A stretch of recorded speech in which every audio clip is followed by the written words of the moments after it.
de un hamiltoniano que tiene un espectro discreto, totalmente discreto, eh, debido en parte a que el comportamiento asintótico del potencial, cuando la coordenada X va a más y menos infinito, el potencial diverge hacia ambos lados. Bueno, entonces tenemos un espectro discreto. De hecho, ese espectro discreto se lo puede encontrar imponiendo la condición de que uno quiere soluciones de cuadrado integrable que sean bien comportadas en, entre más y menos infinito, y eso da una condición básicamente que las autofunciones tienen que ser, eh, bueno, funciones que cuando la variable x crece, son funciones que decaen muy rápidamente y tienen básicamente esta parte de que decae más un polinomio.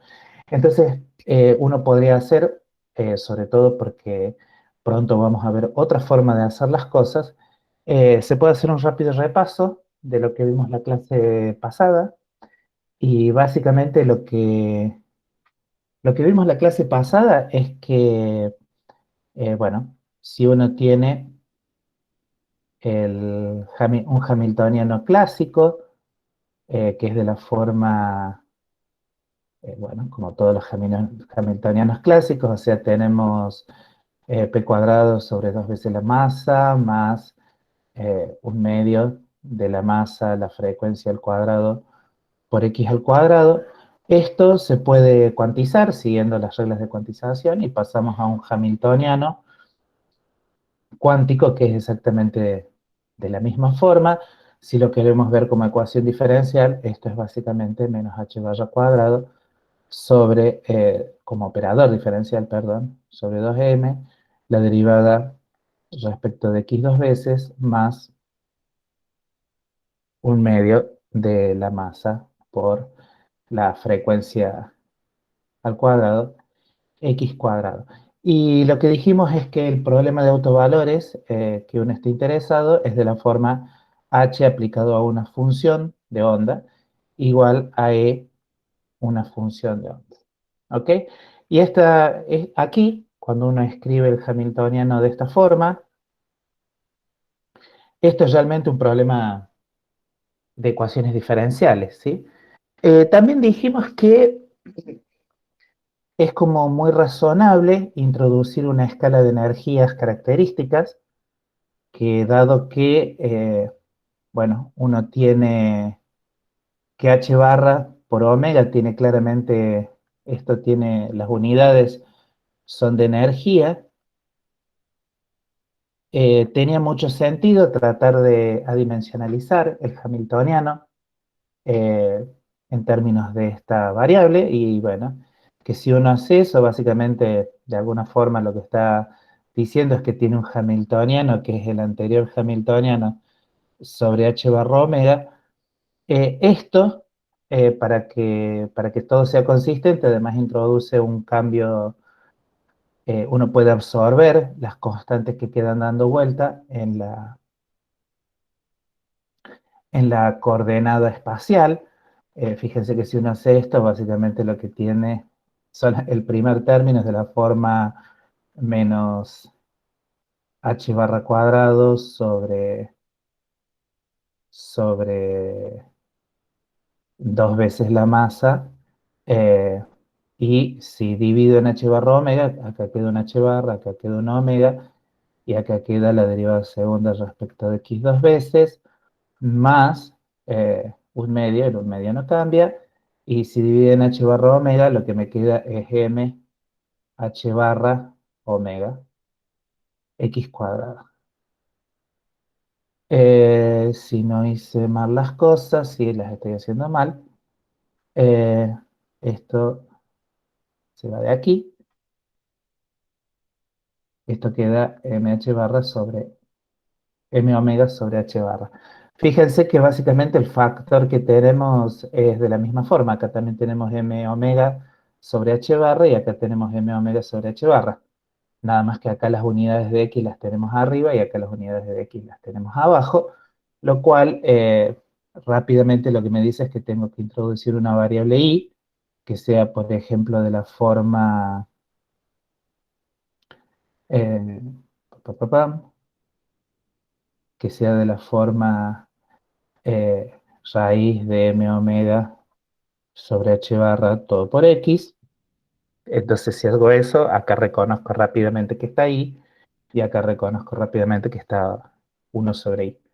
Entonces, el hamiltoniano adimensionalizado es de la forma menos un medio, la derivada segunda respecto de i dos veces más un medio i cuadrado. Que esto era lo que habíamos dicho que se podía mostrar de forma razonablemente fácil, y acá estamos mostrando que efectivamente eso es así. Eh, una vez que uno tiene el hamiltoniano adimensionalizado, o sea, si uno tiene h tilde aplicado a alguna función de la variable i, y esto es igual a, a alguna energía cursiva, donde esta energía obviamente no tiene unidades, es un número, por una función i. Si uno hace Frobenius, uno lo puede hacer de las más distintas formas. Frobenius.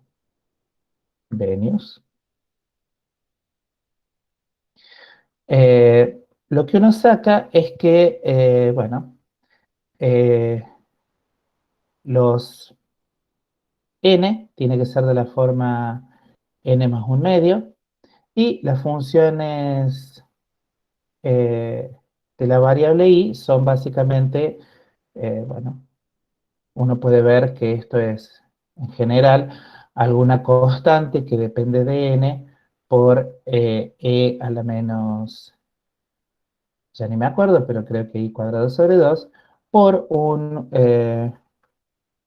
por un polinomio. Lamentablemente justo son los polinomios de Hermite, entonces uno por ahí puede pensar que este h sub n es cualquier cosa, pero lo cierto es que los h sub n son polinomios que además, si uno consistente con que el potencial sea par, son polinomios con paridad definida, ¿no? Eh, Eso es importante porque me dice que las funciones de onda tienen paridad definida. Polinomios con paridad definida quiere decir que si, bueno, que si el número n es un número par, las únicas potencias que aparecen en el polinomio son efectivamente, son, son potencias pares, mientras que si n es un número impar, las potencias que aparecen son impares. Además, si se dedicaron un poco al práctico, vieron los libros, todo ese tipo de cuestiones, uno puede ver que estos polinomios efectivamente tienen el número de raíces que indica el numerito n. O sea, si uno ve cómo es h0, h0 básicamente es una constante, así que no tiene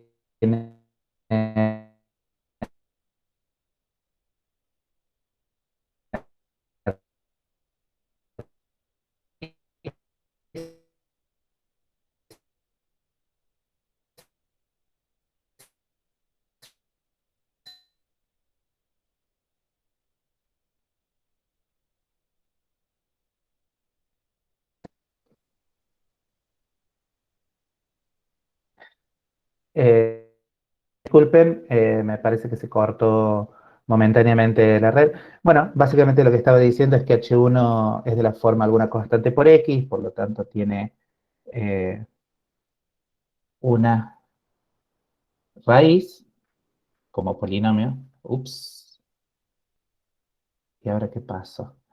Eh, bueno, se ve que se restableció, pero dejó de presentar. Vamos a volver a presentar. Por alguna razón, la red no anda bien. Ahí estamos de vuelta.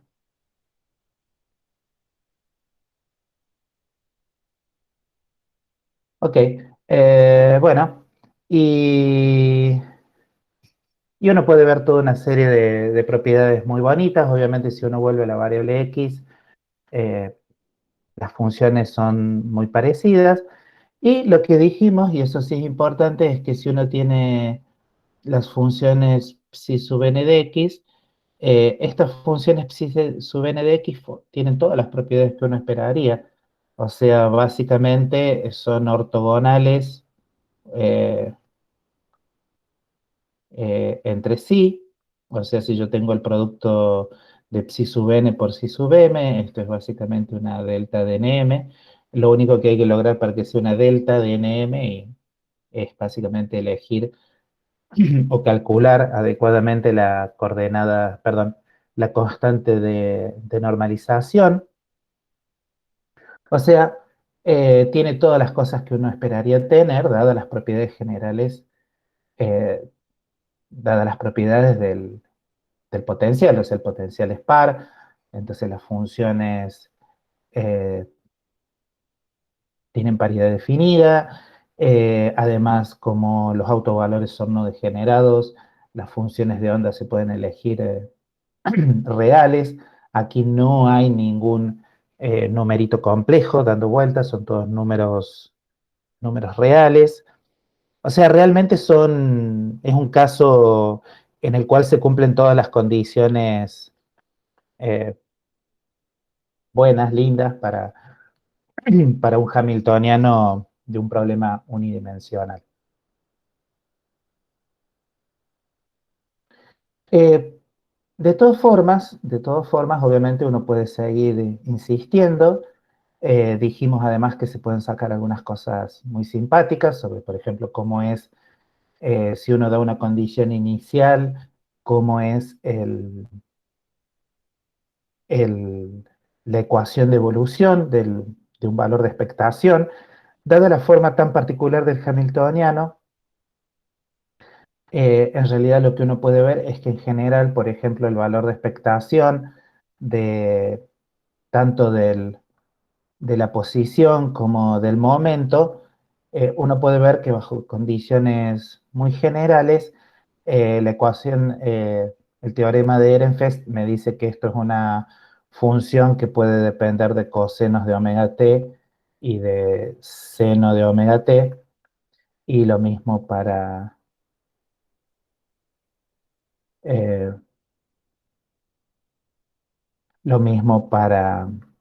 el valor de expectación del momento.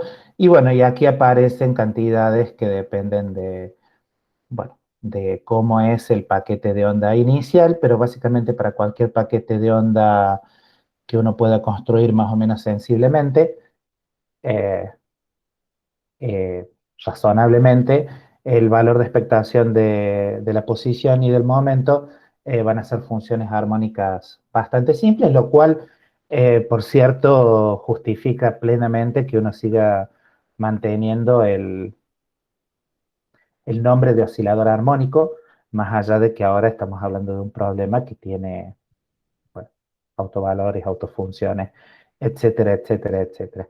Esto no necesariamente es común. O sea, eh, los, los valores de expectación no siempre siguen,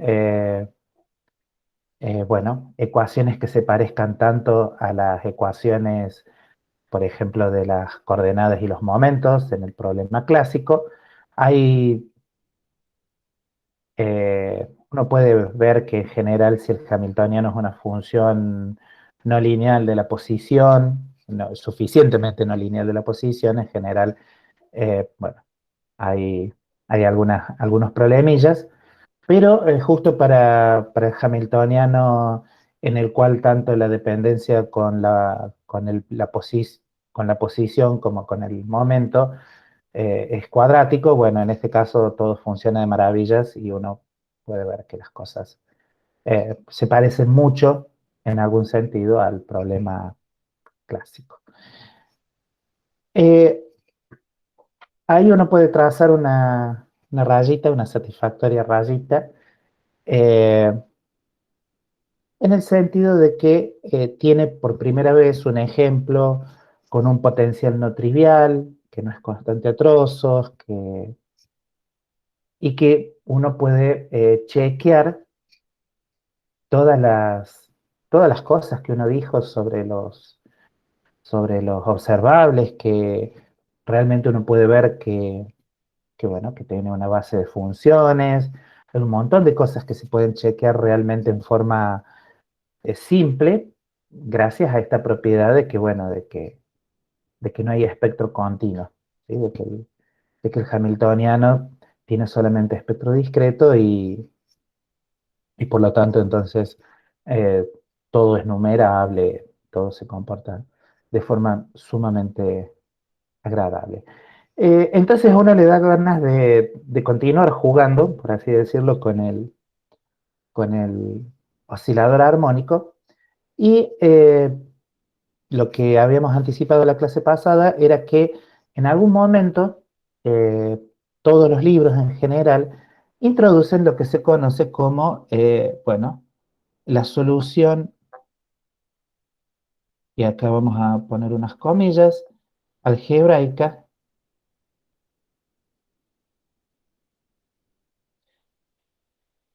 del oscilador armónico.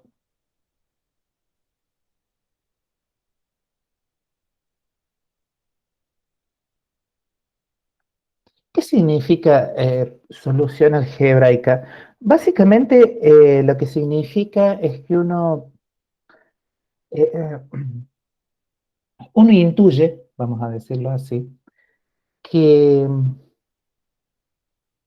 que esta propiedad de que el espectro sea, no solamente todo el espectro es discreto, sino el hecho de que sean, que tenga una relación tan simple con con números enteros, porque todo esto, este n, dijimos que n claramente pertenece bueno, todo depende de que uno considere los naturales, al cero y a los naturales, o si uno quiere decirlo así, a los enteros no negativos. Este hecho de que de que los autovalores sean tan precisos, por así decirlo, estén equiespaciados, a los fines prácticos, la distancia entre dos autovalores sucesivos es siempre uno, y si trabajo con las unidades, básicamente los autovalores están distanciados los autovalores sucesivos están distanciados en h barra omega. Esto me dice que el problema es como muy particular, ¿no? O sea, este espectro tan espaciado, tan qué sé yo. Entonces, uno podría tener la intuición de que en una de esas, para un problema con tanta estructura, por así decirlo, en una de esas hay otros métodos de resolución a mano, ¿ok? Entonces, lo que uno le gustaría preguntarse es cuáles son esos otros métodos a mano y ver si con eso aprende algo más bueno, otros, otras cosas más generales. Bueno, la realidad, no sé si la realidad suena como feo. A ver si me lo acuerdo. Lo que se suele hacer, básicamente, es definir, introducir operadores que están relacionados eh, bueno, con, con el operador X y con el operador P, ¿sí?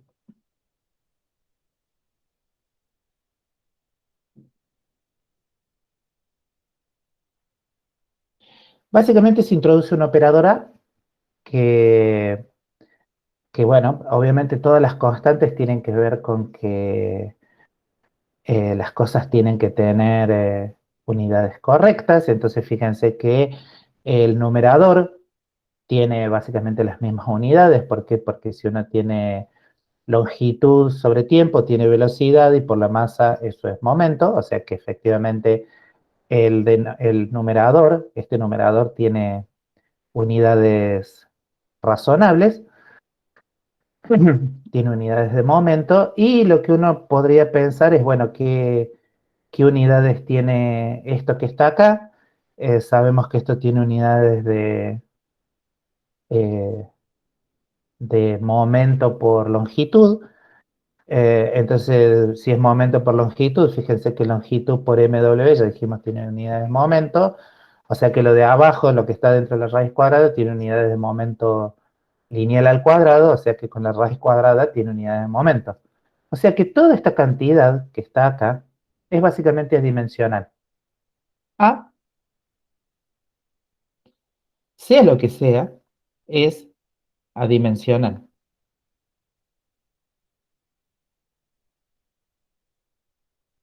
Claramente, si X y P son operadores, A es otro operador, ¿sí? Pero es un operador que no tiene unidades, o sea, no, no pareciera corresponder, al menos de momento, a una cantidad física, en el sentido que uno espera que las cantidades físicas, bueno, tengan unidades, y dado que estamos hablando de un sistema bueno, que tiene una correspondencia clásica, o sea, el hamiltoniano tiene unidades de energía, el momento tiene unidades de momento, la posición tiene unidades de posición. Lo que uno pensaría es que esto, bueno, esta cantidad, este operador A, mm, bueno, probablemente tenga propiedades interesantes, pero, o no, no sé, hay que ver. Pero es claramente una cantidad dimensional, ¿no? O sea, lo de arriba, ya dijimos, tiene unidades de momento, lo de adentro de la raíz cuadrada tiene unidades de momento al cuadrado, entonces A no tiene unidades.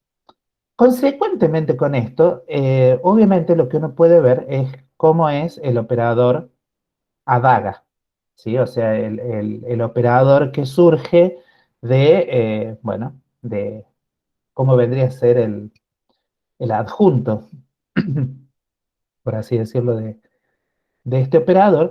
Y lo que uno sabe es que, bueno, tanto X como P, cuando, cuando uno cuando uno trabaja en sistemas correctos, y este tiene toda la pinta de serlo, uno sabe que X, uno quiere que sea autoadjunto, y uno sabe que P, uno también quiere que sea autoadjunto. O sea, básicamente uno quiere que el adjunto sea, sea el mismo operador, en el caso de X y de P.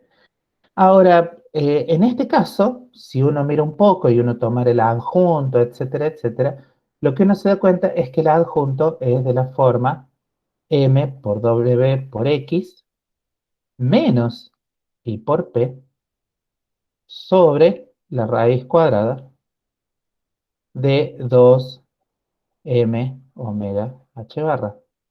O sea que claramente, A y Adaga no son el mismo operador. A no es un operador autoadjunto, entonces no puedo tratar a estos dos operadores como si fueran iguales. Entonces, cuando uno escribe A y Adaga, tiene que tener en cuenta que, bueno, son básicamente operadores distintos. Más allá de que uno lo pueda denotar a este con adaga, adaga es un operador distinto de A, ¿sí? Eso es una primera, podemos decir, sorpresa, ¿sí? Y no acaban ahí las sorpresas. Uno podría preguntarse, bueno, ya que tengo y esto también es una cosa importante, fíjense como A y Adaga es un operador que depende de X y de P, uno podría agarrar y decir, bueno, podría estudiar cómo es el conmutador del operador A con Adaga, y obviamente, dado que los tengo como expresiones explícitas en términos de los operadores X y de los operadores P, puedo tratar de ver a qué es igual eso. Eso es una cuentita muy simple que ustedes pueden hacer, que creo que está también inclusive en el práctico, y si no está en el práctico, no importa, es una cuenta que se puede hacer en forma bastante directa. Lo que uno puede ver es que el conmutador entre estos dos operadores es igual a una identidad. De paso, esto me permite, bueno, recordar que eh, el conmutador entre operadores tiene que ser, bueno, un operador. Así que, digamos, muchas veces uno por pereza, y quiero resaltar lo de la pereza, algunas veces uno escribe que el conmutador de Adaga es igual a 1, ¿sí? Pero simplemente esto lo que quiere decir es que no hay ningún numerito raro dando vueltas, simplemente que esto en realidad el factor de, de, es que el factor que multiplica al operador identidad es directamente un uno, ¿no? Pero si uno quiere ser preciso, para tratar de no confundirse, lo que uno tiene que escribir es esto, ¿sí? Eh, una cosa que pueden hacer, si dependiendo cómo trabajen con el álgebra de vectores o cuán familiarizados estén ya con el álgebra de vectores, pueden intentar agarrar y decir, bueno, cómo es el, agarrar y decir, bueno, si esto fuera cierto, entonces quiero ver cómo es el conmutador de ahí a daga aplicado a una función, y entonces lo que tendría que hacer es reemplazar las formas explícitas de a y a daga, o sea, m omega por x más i por p, todo sobre la raíz cuadrada de 2m omega h barra, eh, coma, m omega x menos ip, todo sobre la raíz cuadrada de 2m omega h barra, todo esto aplicado a f, entonces no van a tener ningún problema sobre cómo es de que el conmutador, todo esto está aplicado a alguna función, bla, bla, bla, bla. Bueno, si hacen todo eso, van a llegar a que esto es igual a f, donde tienen que utilizar, bueno, que cómo es el conmutador de x con p y cómo es el conmutador de x con x, etcétera, etcétera, etcétera. Bien, de todas formas, la idea es que ustedes lo hagan, al menos traten de hacerlo una vez. Y, y nosotros vamos a utilizar fuertemente esta relación que está aquí, ¿no? O sea, vamos a utilizar fuertemente que a daga menos a daga A es igual a una identidad, ¿sí? Bien, ¿qué cosas se pueden hacer con esto? Em, Una de las primeras cosas que se puede hacer con esta propiedad, ¿sí? Es mostrar, ¿sí? Se puede mostrar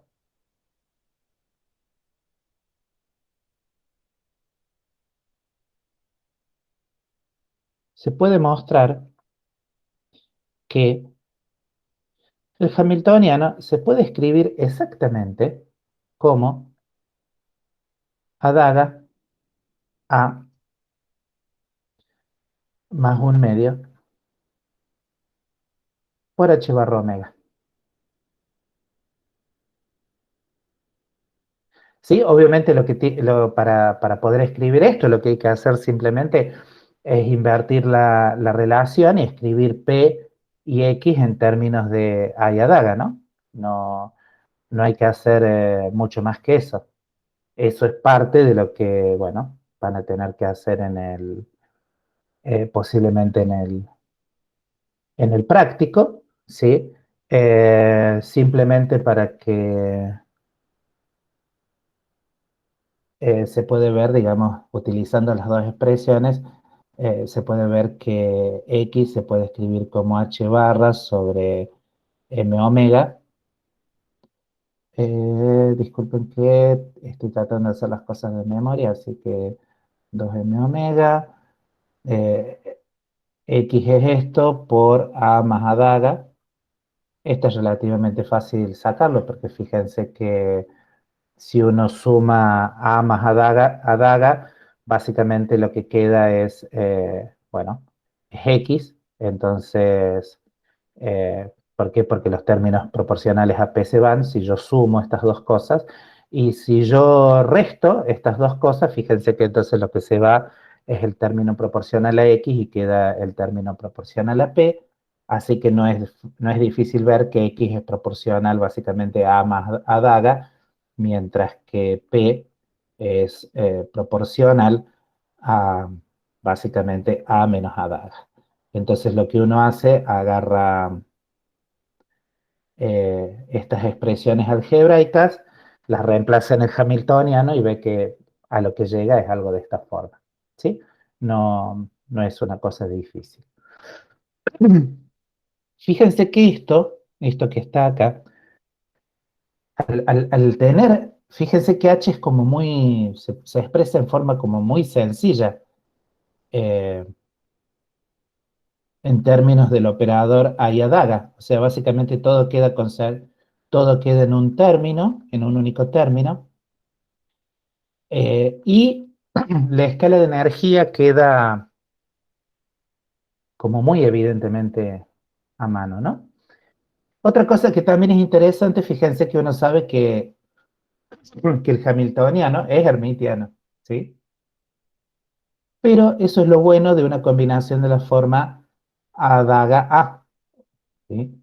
Recordemos que, por ejemplo, que uno sabe que si uno tiene operadores A y B y quiere ver cómo es el adjunto, o sea, esto es lo mismo que B, B daga por Adaga, ¿sí? Entonces, si yo lo que tengo es Adaga A y tomo daga, esto es lo mismo que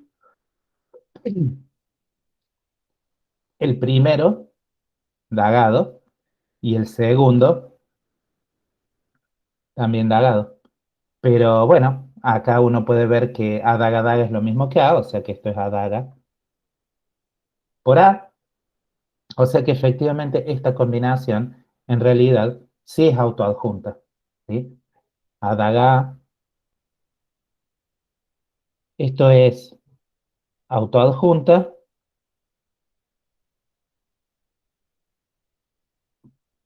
o sea que efectivamente H tiene todas las propiedades que tiene que tener. A y A daga son operadores distintos, cada uno de ellos no es autoadjunto, pero esta combinación sí es autoadjunta. ¿Ok? Bueno, acá llegamos a alguna parte en la cual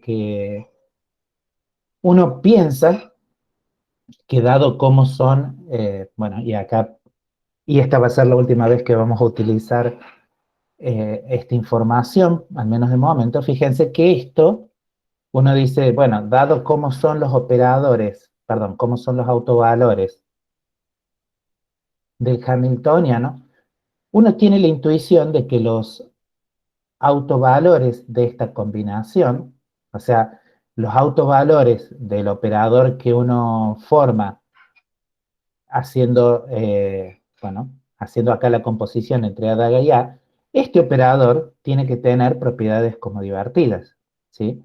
Entonces, muchas veces se introduce lo que se conoce como N a el operador que es la combinación de A daga con A, ¿sí? Y esto se le denomina operador número, así en un grado, en otra muestra más de imaginación, a esto se le denomina operador número. ¿Y por qué? Y porque la realidad es que uno, si hiciera las cosas, lo que uno esperaría es que los autovalores de este operador, como los autovalores de H del hamiltoniano, son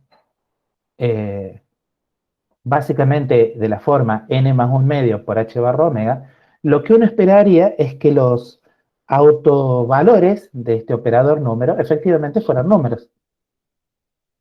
¿Ok?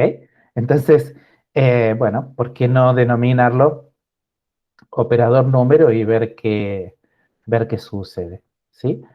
Entonces, se pueden hacer muchas cuentitas.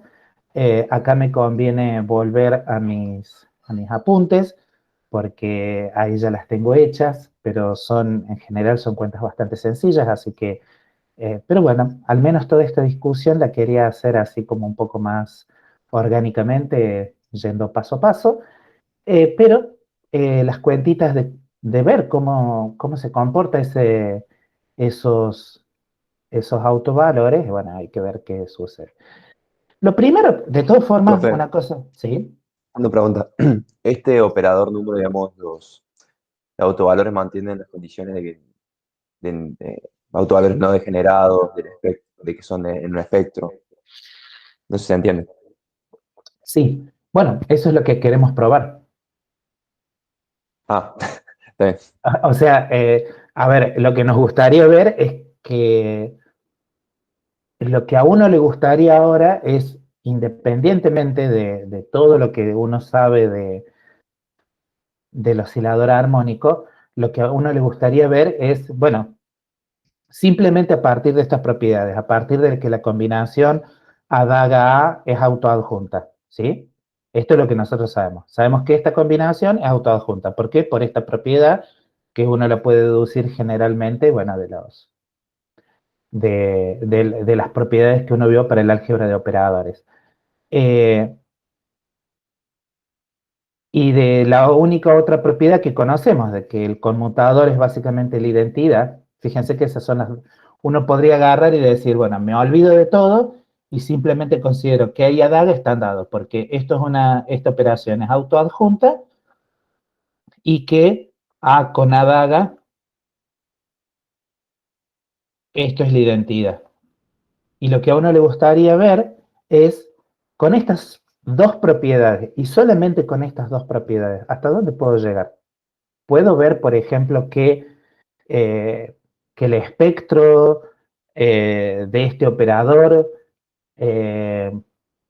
me va a dar las mismas cosas que encontré antes resolviendo ecuaciones diferenciales.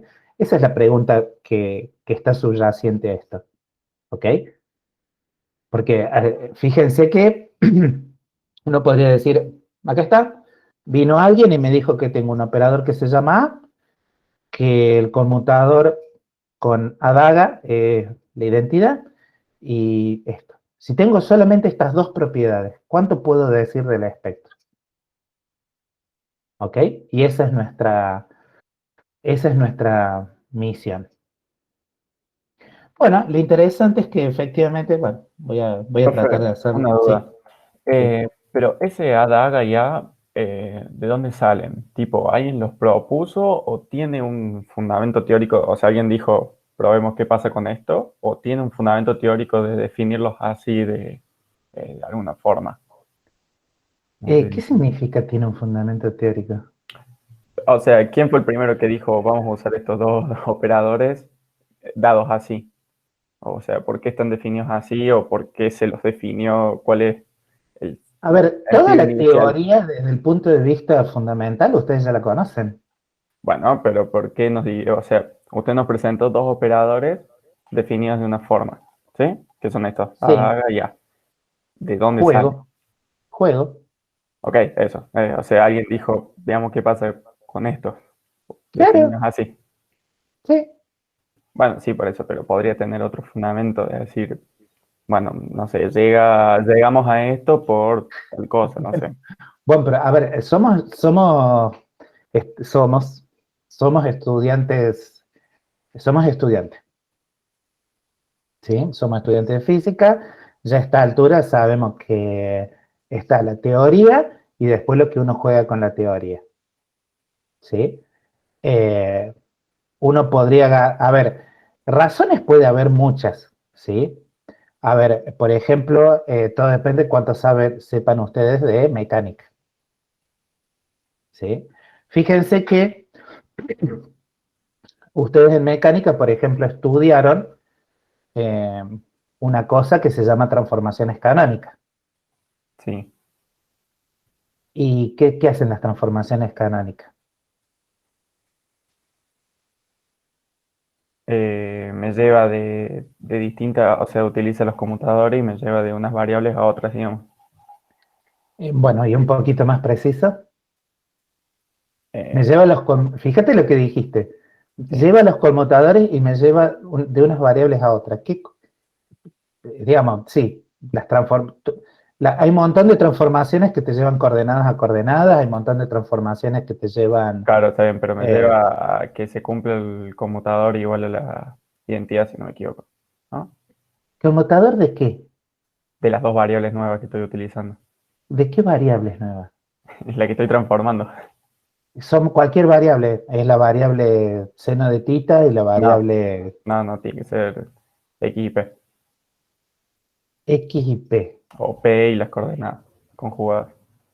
Acá Martín Méndez, simplemente lo digo porque lo Sí, escribió, dice que las transformaciones canónicas van entre variables canónicamente conjugadas. Que eso era lo que quería, perdón. O sea, no es, todos los otros podían en realidad también ayudarte, no te han querido ayudar, son malos, malos, malos. A ver, lo que estaba tratando de guiar, la idea estaba correcta, ¿sí? Pero hay que tratar de ser un poco más preciso. Sí, sí, sí. Una razón para hacer esto que estamos haciendo podría ser decir, bueno, yo sé que en mecánica clásica hacer ciertas transformaciones canónicas que, como vos bien acabas de decir, en realidad las transformaciones canónicas lo que ligan son eh, coordenadas y momentos generalizados con coordenadas y momentos generalizados, ¿sí? Habitualmente lo que uno dice es que, vamos a escribir un poco, esto es un gran paréntesis, es más, le vamos a poner ideológicamente, le vamos a poner los paréntesis. Lo que vamos a decir ahora es un paréntesis, ¿sí? Pero es importante. Ahí está. Todo esto tiene que ser tomado en algún contexto. ¿Qué cosas sabemos nosotros? En mecánica clásica, uno, por ejemplo, podía partir de coordenadas y momentos generalizados y pasar a otras coordenadas y momentos generalizados. Si la transformación era razonable, ¿sí? Si la transformación era razonable, lo que uno veía es que una cosa que uno podía llamar corchete de Poisson, cuando uno hacía la transformación canónica, ¿sí? Esto lo que me daba como consecuencia es que si yo calculaba cuál era el corchete de Poisson entre P y Q, bueno, si esto era 1, esto era básicamente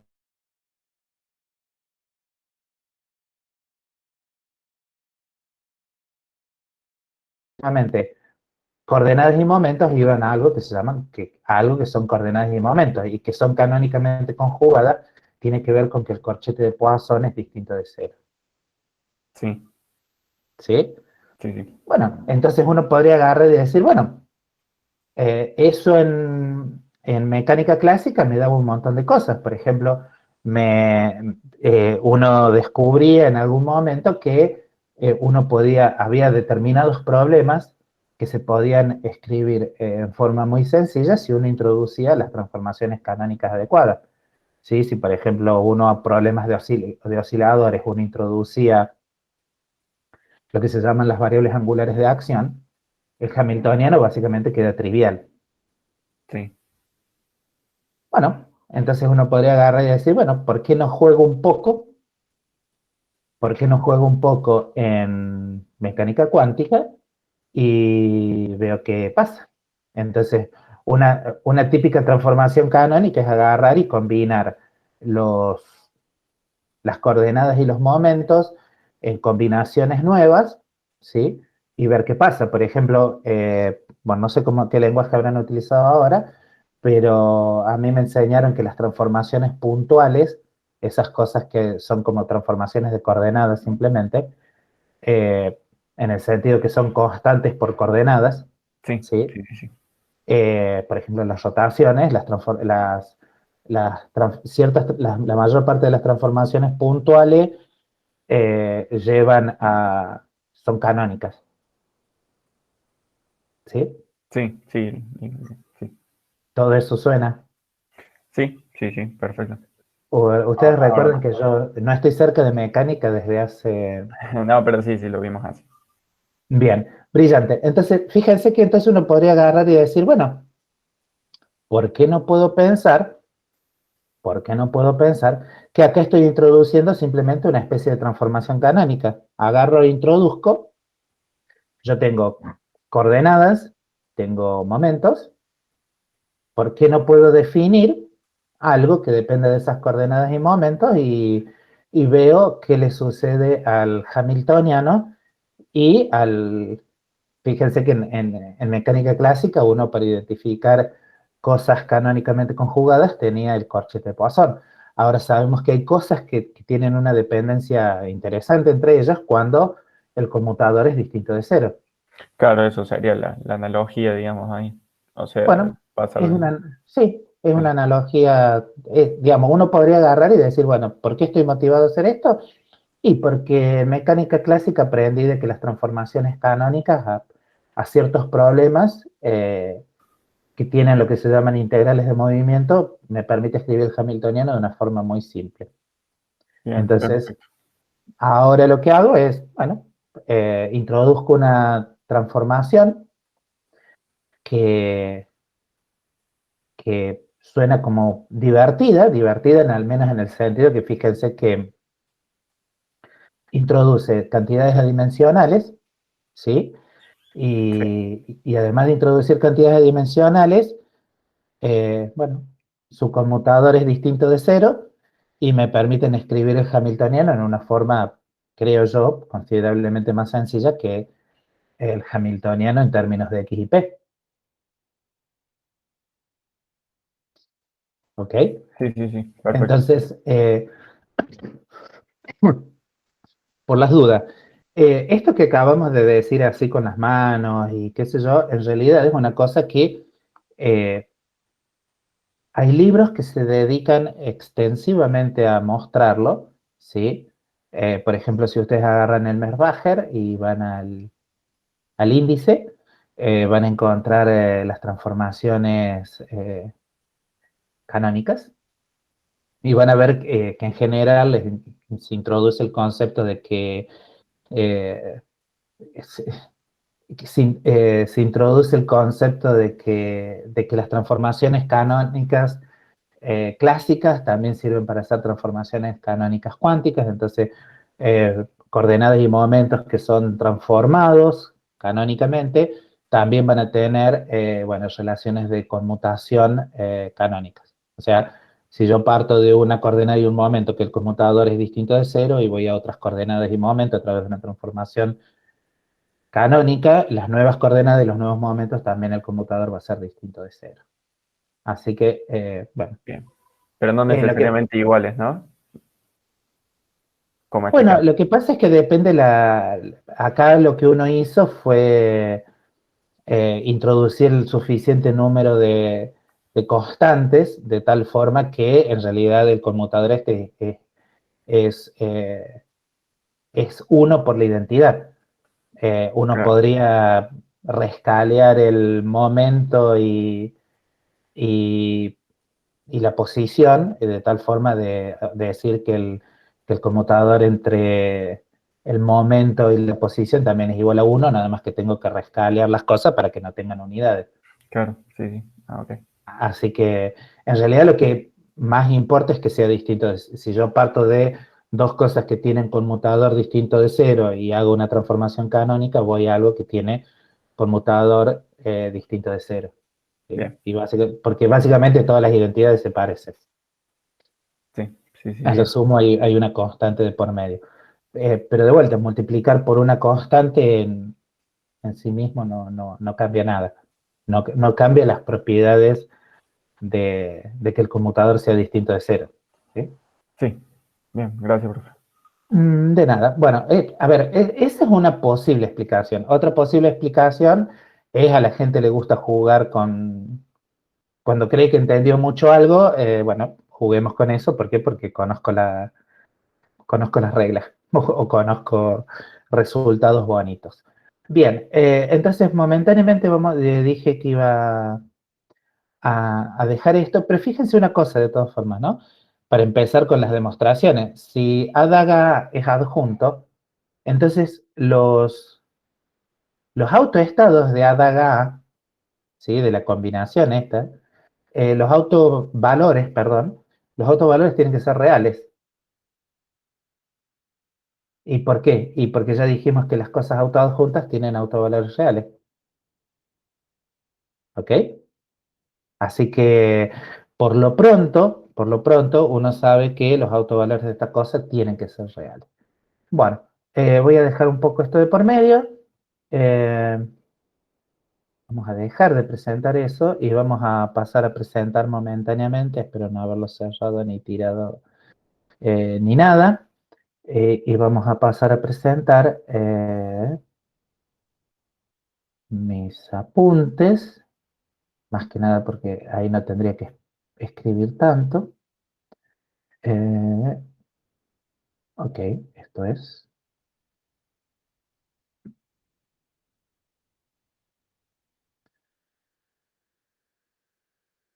Bueno, eso es el PDF que está subido.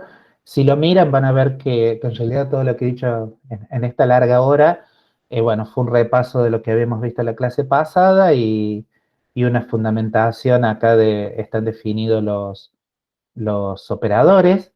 Fíjense que la definición es exactamente la misma. Bueno, acá está dicho que el operador A o el ADAGA no son hermitianos. Está la inversión en forma explícita, escribir X y P en términos de A y ADAGA. Acá dice mostrar qué, ya les dije cómo tienen que hacer para mostrarlo, y la otra cosa que pueden mostrar es que el hamiltoniano se puede escribir en esta forma tan bonita. Entonces, lo que estábamos ahora por hacer era introducir el problema de autovalores del operador número. Fíjense que el operador número está definido aquí. El operador número siempre es de la forma adaga A.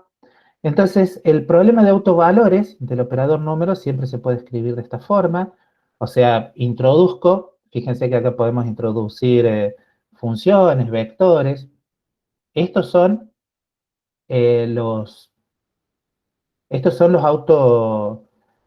autovectores. Pero fíjense que si a mí nadie me dijera, a mí nadie me dice, ¿qué es este hamiltoniano? Lo único que me dicen, esto es un operador, este es otro operador, y la relación que hay entre esos operadores es que el conmutador es igual a 1.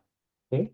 Entonces, estas cosas que están acá son autovectores del operador número y están en principio en algún espacio de Hilbert abstracto.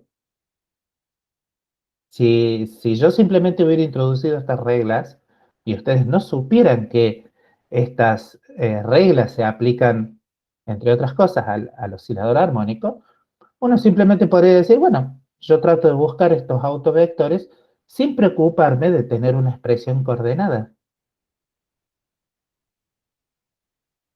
Y esta es, creo yo, la otra visión que hace que el problema de oscilador armónico sea tan interesante. Yo voy, sin decir explícitamente qué son estas cosas, voy a poder decir mucho sobre los autovalores. ¿Ok? Bueno, entonces habíamos dicho que si como n es hermitiano, entonces sus autovalores tienen que ser reales, ¿sí?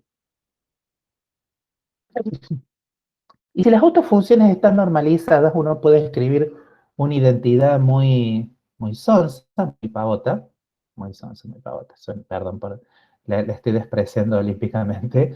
Uno puede escribir una identidad bastante razonable en esta forma.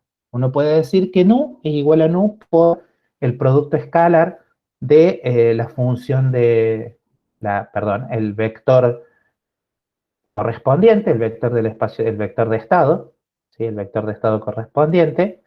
Acá está en notación bracket, diría alguna gente. Entonces, fíjense que uno podría pensar que nu salió en realidad de que yo estoy haciendo el producto escalar entre el autovector y acá haber agarrado y aplicado adaga a phi nu. Ya dijimos que cuando uno aplica el operador número a este vector, me devuelve nu. Así que esto que está acá, este segundo término, es básicamente continuar con la identidad que uno tiene acá. Simplemente lo que hice este nu, de alguna forma lo introduje acá, y estoy diciendo que nu resulta de haber aplicado el operador número al vector de estado psi nu. ¿Sí? Entonces, justamente aprovechando que Adaga es el adjunto de A, puede utilizar las propiedades que uno conoce del producto escalar y en vez de tener a Adaga aplicado aquí, lo puedo pasar al otro lado, ¿sí? Y esa es la definición del operador adjunto, ¿sí? El operador adjunto, nosotros lo que dijimos es que uno introdujo el operador adjunto. Ahora lo que necesito es el lápiz para poder escribir. El operador adjunto, lo que uno dijo era que era aquella cosa que si uno tenía psi a phi, uno definía el adjunto como el operador que era adaga aplicado a psi multiplicado por phi. ¿Ok? Entonces, si paso el operador de este lado, en las propiedades del producto escalar me garantizan esto, pero bueno, pero el adjunto de a daga es el operador en sí mismo. ¿Ok? Entonces, fíjense que voy pasando por identidades bastante sencillas de comprobar. Paso este a daga, acá lo aplico, por así decirlo, al primer término del producto escalar. Entonces acá me queda el producto escalar de algo por sí mismo. Pero algo por sí mismo es siempre mayor o igual que cero. Dado el producto escalar que uno ha introducido, sabemos que este producto escalar, ¿sí?, me da mayor o igual que cero.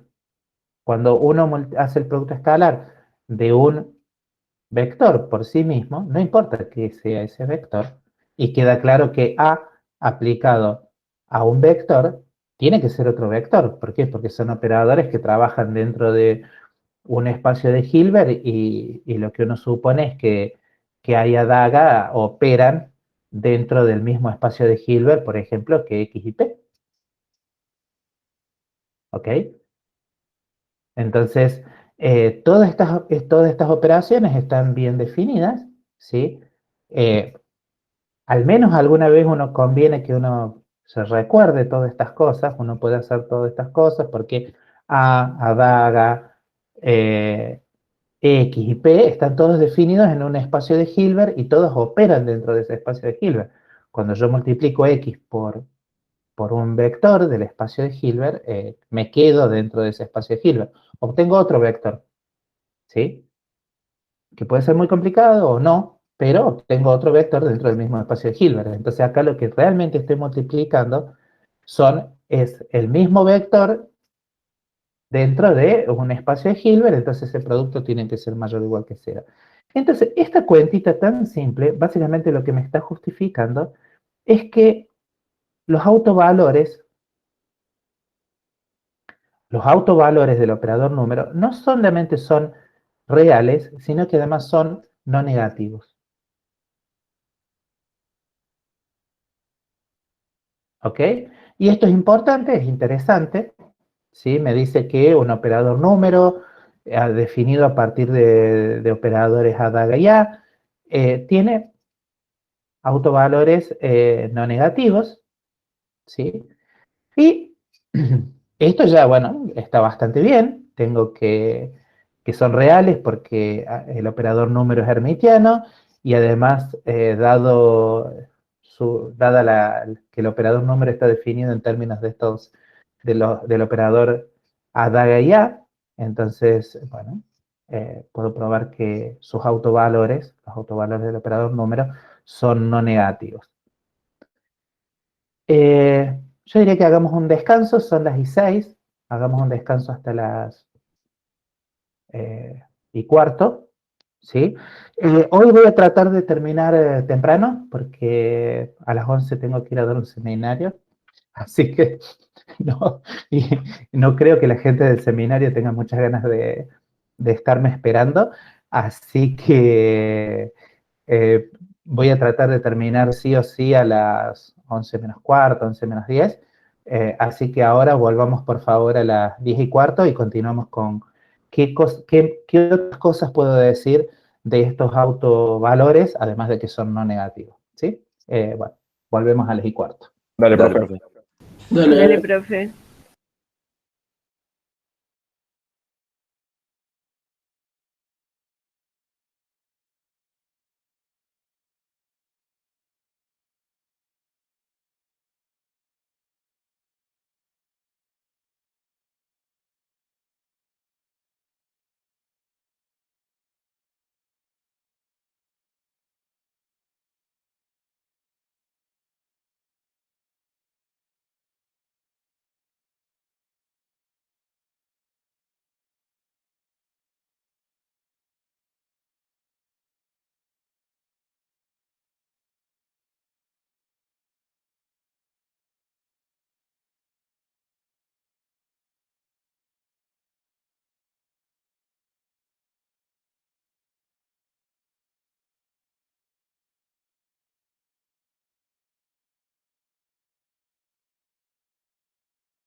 Bueno, vamos a continuar con, con el oscilador armónico. Eh, Después de demostrar que los autovalores del operador número tienen que ser no negativos, básicamente a partir de esta propiedad tan particular de que el operador está definido en términos de un operador DAGA y el mismo operador, ¿sí? Eh, Uno puede agarrar y tratar de entender un poquito más cómo es la estructura de estos autovalores y de estos autovectores, ¿sí? Estudiando cómo es, qué pasa si yo, por ejemplo, agarro a un autovector del operador número, el autovector que tiene autovalor nu, ¿sí? Le aplico el operador A, ¿sí? A este autovector y veo, por ejemplo, si eso, cómo se comporta cuando después le aplico el operador número, ¿sí? De alguna forma uno podría estar diciendo, bueno, si yo, por ejemplo, a una autovector del operador número, yo le aplico este operador A, ¿eso sigue siendo auto, eh, autovector del operador número? Es una posibilidad, o podría ser que no, ¿sí? Pero lo que uno espera es que simplemente uno utilizando eh, las propiedades básicas de los operadores A y ADAGA, uno podría llegar a decidir si efectivamente A aplicado a un autovector del operador número sigue siendo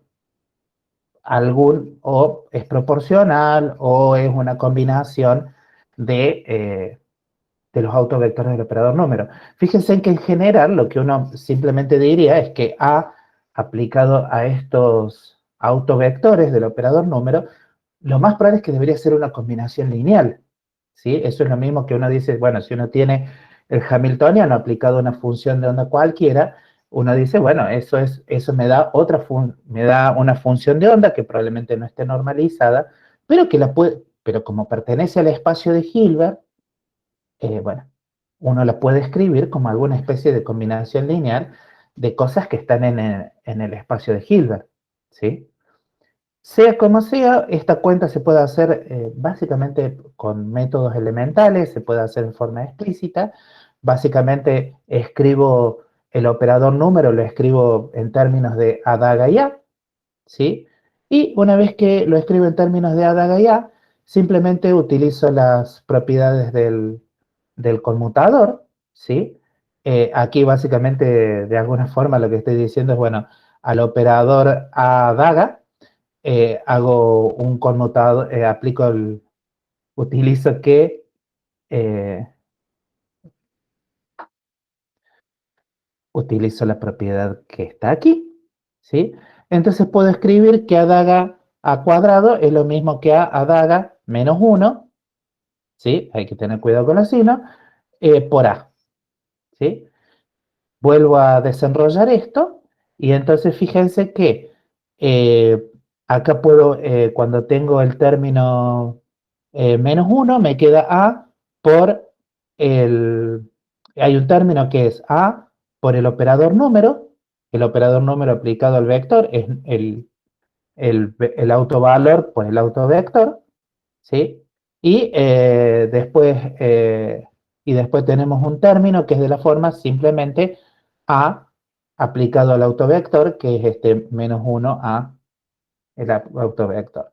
Entonces, haciendo esta expansión y utilizando simplemente las propiedades del conmutador de A con adaga, lo que uno llega es que A aplicado a un autovector, al autovector de autovalor nu, devuelve una autofunción del operador número, nada más que ahora el autovalor es nu menos 1. O sea que, o sea que, y esto lo vamos a escribir eh, de alguna forma simple, lo que estamos diciendo es que A aplicado a psi nu a este autovector, esto es proporcional a si nu menos 1. ¿Y por qué? Y porque aparece este autovalor. Cuando aplico n a esta función, que no sé qué es, me devuelve la misma función, el mismo vector, perdón, el mismo vector por nu menos 1. O sea que esto que está acá tiene que ser proporcional sí o sí a phi nu menos 1. No hay otra opción. ¿Ok?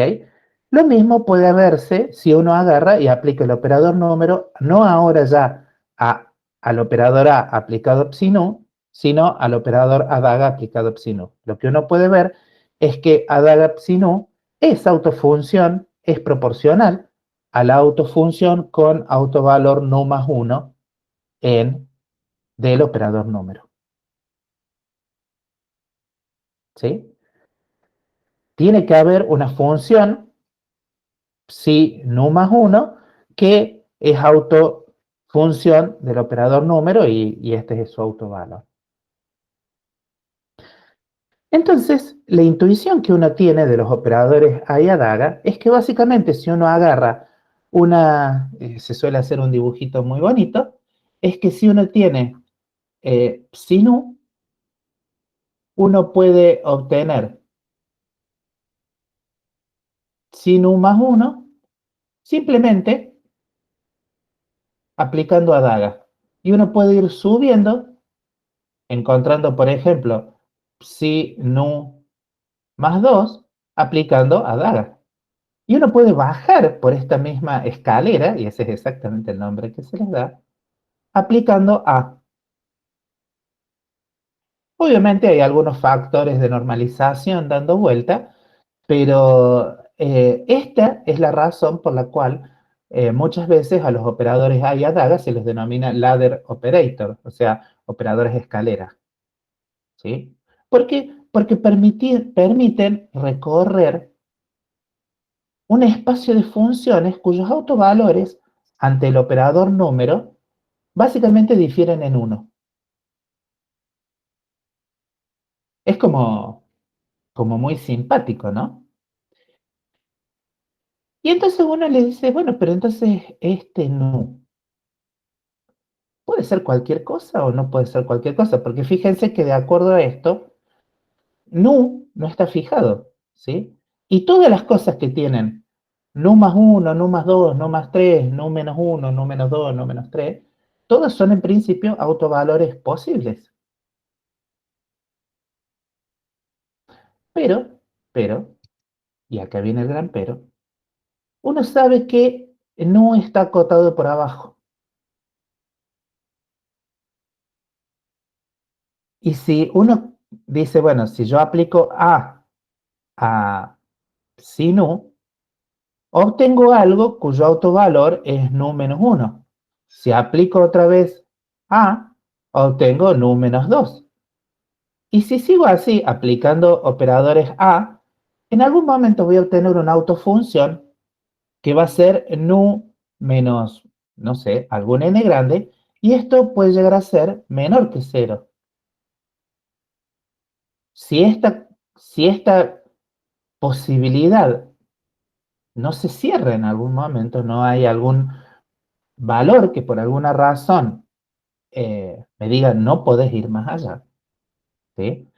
La conclusión que uno saca es que en principio uno podría llegar a tener autofunciones con autovalores negativos para el operador número. Si yo simplemente puedo seguir aplicando el operador a funciones y generando funciones que son, bueno, proporcionales a autofunciones del operador número con autovalores cada vez más chicos. Entonces lo que uno dice, bueno, esto no puede ser así. No, ¿por qué? Porque de vuelta, los nu están acotados inferiormente, están acotados por 0. Entonces, lo que uno sospecharía es que lo que tiene que haber es que nu, bueno, lamentablemente tengo poco espacio para escribir, así que vamos a tener que tratar de, voy a volver momentáneamente a la a la pizarra, que afortunadamente no cerré. Voy a volver a la pizarra.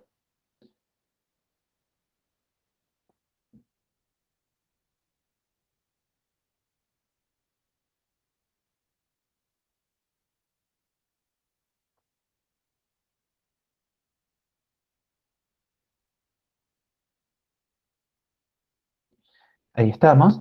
Entonces, fíjense que lo que estamos diciendo es que estos operadores A y A son tan bonitos. O sea, lo que uno piensa siempre es que uno parte de un par. Ya no hice lo que quería hacer. Uno parte eh, de un par nu, psi nu. ¿Sí? Si uno aplica adaga, obtiene alguna cosa que tiene autovalor nu más 1, y obviamente si tiene autovalor nu más 1, dijimos que, y es autovalor del operador, y este es un autovalor del operador número, tiene que existir una psi nu más 1. Si aplico de vuelta adaga, y voy a parar a psi nu más 2 y al autovalor nu más 2. Ahora, si aplico si aplico A, obtengo una función cuyo autovalor es nu menos 1 y psi nu menos 1. Si aplico otra vez A, obtengo una función que es proporcional a que tiene autovalor nu menos 2, o sea que psi nu menos 2 también existe. Pero de vuelta, si sigo acá bajando, en algún momento va a pasar algo raro. ¿Por qué? Porque voy a seguir obteniendo, acá no dije cuánto vale nu, nu podría ser cualquier cosa, ¿sí?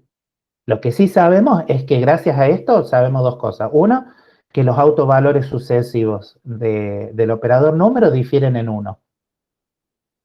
Y pueden diferir en 1 para arriba o para abajo. Pero esto, de vuelta, si esto fuera cierto para siempre, en principio uno podría llegar a tener autovalores, si aplico el suficiente número de veces A, en algún momento podría llegar a un valor nu menos n, donde nu menos n, ¿sí? Aplicando n veces A, llegaría a nu menos n, que podría ser potencialmente menor que 0. Entonces lo que uno esperaría, como en cualquier relación, fíjense que esto se parece mucho a una relación de recurrencia, ¿sí? Y lo que uno hace con las relaciones de recurrencia, cuando las relaciones de recurrencia van a lugares que uno sabe que no pueden ir, lo que uno dice es, bueno, tiene que haber una condición que corte esa relación de recurrencia. En algún momento llego a algún lugar en el cual básicamente algo se anula de tal forma de que la relación de recurrencia no siga. Entonces lo que uno entiende de esto es que debería ser, lo que uno esperaría es que exista una función que la vamos a llamar psi0, por ejemplo, tal que cuando uno aplica a psi0, esto es 0. Entonces no puedo, aplicando A, no puedo seguir produciendo autovalores más chicos para esta función, que no sé muy bien qué es, pero uno esperaría eso. ¿Ok? Fíjense que esto de alguna forma me está calificando, me está diciendo cuánto puede valer nu. Todo esto se puede hacer consistente diciendo, básicamente, que nu en realidad pertenece a los enteros positivos. ¿Sí? Nu pertenece a los enteros positivos. Entonces, en algún momento, lo que sucede es que cuando voy aplicando A, simplemente lo que sucede es que llego, el autovalor que aparece es nu menos un número entero. Entonces, si esto pertenece a los enteros positivos, eso se anula y la relación de recurrencia no continua. Esto es lo que me está diciendo es que la mejor solución a toda esta situación es que los autovalores de el operador número sean enteros positivos. ¿Por qué?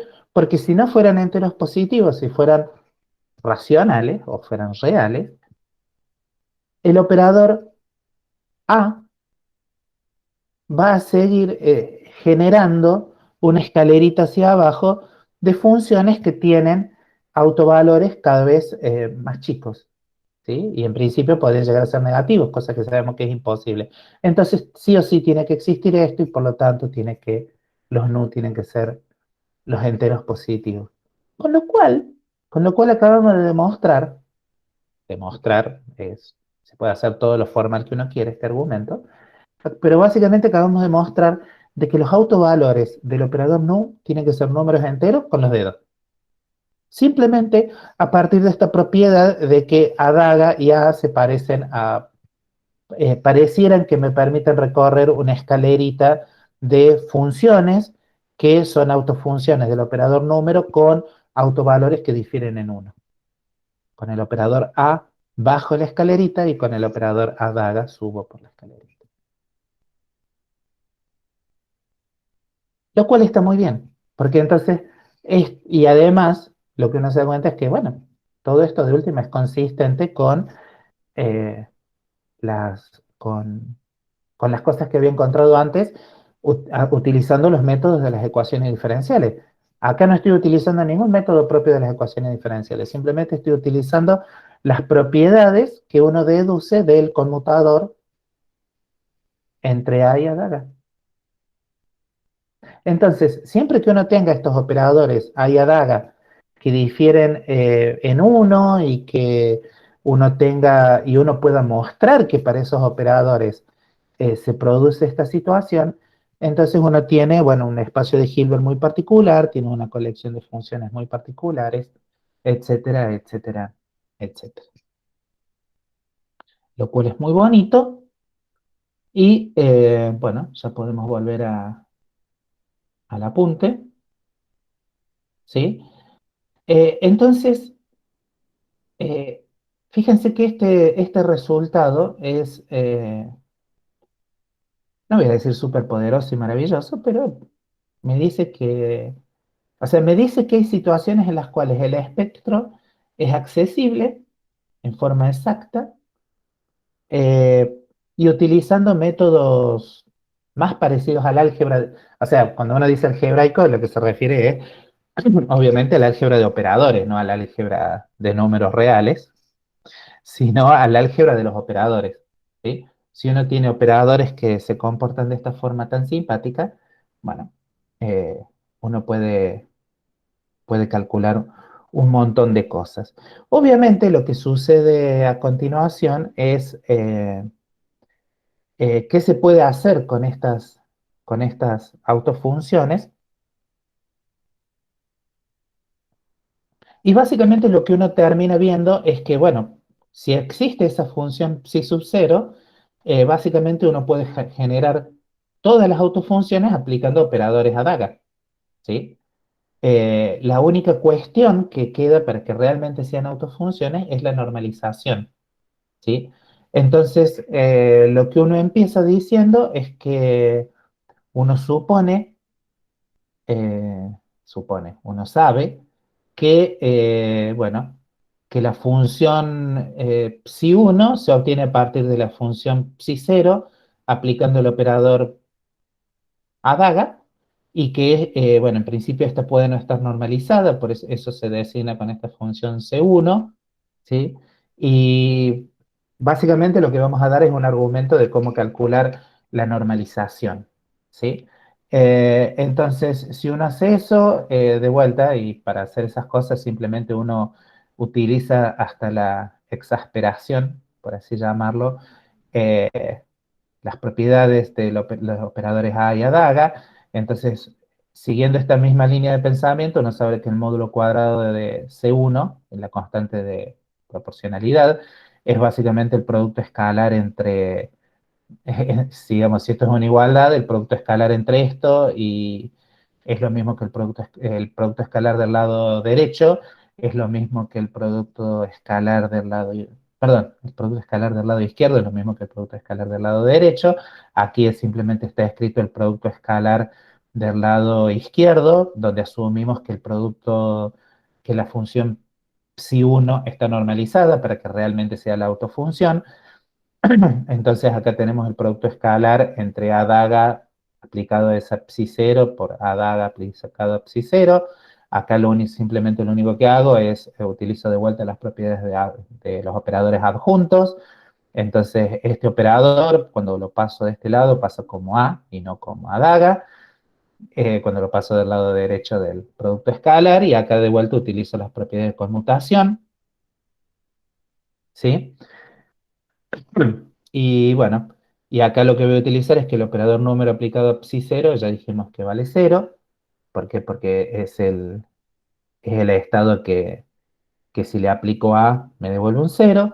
Entonces, uno saca que el módulo cuadrado de C1, la constante de proporcionalidad entre, entre A daga psi0 y la autofunción psi1, bueno, lo que uno saca es que esa constante de proporcionalidad es igual a 1, lo cual es muy bien, perdón, uno saca que el módulo cuadrado es igual a psi1, y consistente con las cosas que uno usaba antes, uno puede agarrar y decir, bueno, trato de no introducir fases complejas innecesarias. Entonces si ya sé que el módulo cuadrado es 1, simplemente digo que el número en realidad C1 es un número real, positivo y a otra cosa, para no introducir fases por todos lados que son innecesarias.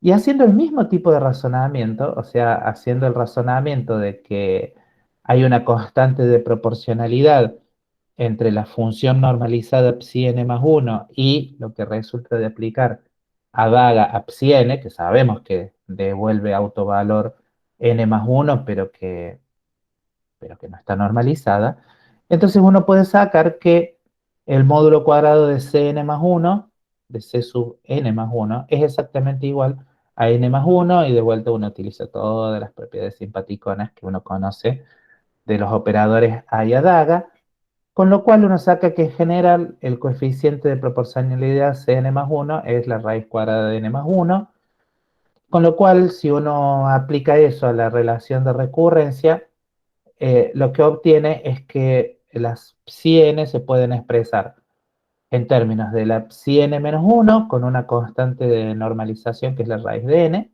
o puedo ir toda la escalerita para abajo para expresar a psi n solamente en términos de la psi 0, y acá lo que estoy utilizando es que psi n más 1 lo puedo escribir en términos de psi n menos 2 con una constante de normalización. Psi n menos 2 lo puedo calcular en términos de psi n menos 3 y así hasta psi 0. Y este proceso obviamente lleva a la aplicación de n veces el operador ADAGA. O sea, básicamente salí del escalón más bajo y para llegar al enésimo escalón tengo que subir n veces. La constante de proporcionalidad queda de la forma raíz cuadrada de n, porque todas las constantes de proporcionalidad son la raíz cuadrada del índice de la función del lado, bueno, del lado izquierdo. Entonces, esta es la típica relación que aparece en estos sistemas en los cuales, bueno, uno tiene operadores A y A daga y el espectro se puede encontrar en forma real. En este tipo de sistemas, de los cuales no hay muchos, pero los hay, uno puede ver que uno puede generar de alguna forma uno puede generar la base del espacio de Hilbert, básicamente aplicando operadores a uno de los elementos de la base. Uno puede recorrer todo el espacio, perdón, toda la base del espacio de Hilbert, uno lo puede recorrer simplemente, bueno, aplicando sucesivamente algún operador. Lo cual es, de vuelta, es como una propiedad muy interesante, porque uno, eh, digamos, por ejemplo, el hamiltoniano, con su base, se comporta de forma muy distinta, ¿no? El hamiltoniano, cuando yo lo aplico a uno de los elementos de su propia base, me devuelve el elemento de su propia base. Mientras que acá los operadores Ayadaga, que se comportan de una forma muy particular con con las autofunciones del operador número, que por supuesto tienen que ser proporcionales a las autofunciones, digamos, las autofunciones del operador número terminan siendo las autofunciones del hamiltoniano. ¿Por qué? Porque ahí son proporcionales y le sumo una constante uno al otro. Así que, si bien estas sí son las autofunciones del operador número, también tienen que ser las autofunciones del hamiltoniano. Y uno descubre esta hermosa propiedad, lo cual, bueno, puede llegar a tener consecuencias interesantes. Fíjense que hasta acá todo esto eh, no depende de coordenadas, no depende de nada, ¿no? Es como muy simpático. Eh, eh, lo cual me dice que probablemente en una de esas hay muchos operadores en, en la mecánica cuántica en las cuales uno puede hacer trucos de este estilo, ¿sí? Eh, Trucos en los cuales, bueno, uno puede ver que hay un par de operadores que satisfacen una relación de conmutación y entonces uno puede calcular el espectro sin, sin estar renegando con, con ecuaciones diferenciales y ese tipo de cuestiones. De hecho, este tipo de trucos los vamos a volver a hacer cuando empecemos a estudiar momento angular, ¿sí? Lo que vamos a ver es que el operador momento angular, cuando toque verlo, ¿sí? Uno puede introducir